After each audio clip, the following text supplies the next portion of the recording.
Don't listen to fear. It's an ugly liar hell-bent on keeping you down. I can't tell you how large of a role fear plays in getting what you want in life. It is like the thing that's keeping you from pretty much everything you want. So here's the thing. You have a choice, right? You can listen to fear, or you can decide that it's a damn liar.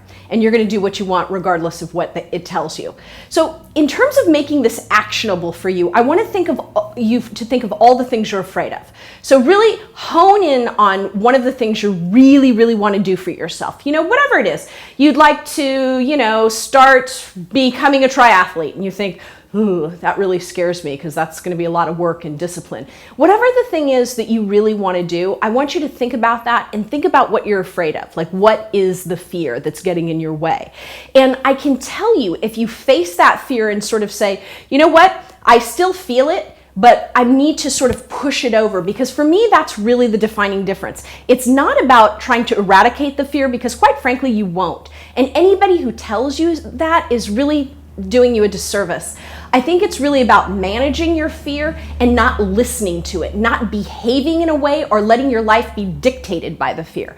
I hope that makes sense to you. So what I really want you to do in this actionable piece around fear is I want you to just take one thing, not everything in your life, because that's too overwhelming. I don't want you to be in a ball crying and calling me saying, I can't do it. And I'm just creating more problems for you rather than helping you. So I want you to take one thing you really want to do, and I want you to really assign what it is that's causing the fear. What is that fear? What surrounds that fear? Where does that fear come from? And I want you to go and sort of silence it and quiet it and do it anyway.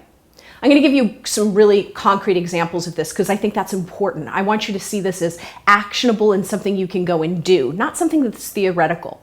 When I work with clients on salary negotiations or negotiating a large contract for the first time, they are scared out of their minds. I have gotten more calls from bathroom stalls where people are crying, near vomiting, or doing whatever else people do in bathrooms when they're really afraid. And here's what I can tell you. I tell them, I want you to breathe really deeply. Breathe in and breathe out. And I want you to get super grounded. And when you really literally just breathe 3 or 4 or 5 times really deeply, that physical act, and change your body position and close your eyes, you can actually lower your blood pressure. So I want you to take this exercise and I want you to use it. And I want you to do this in the next 30 days, really addressing every fear you have that's getting in your way. I want you to try that before you just surrender to the fear. Try that first and then do what you're afraid of.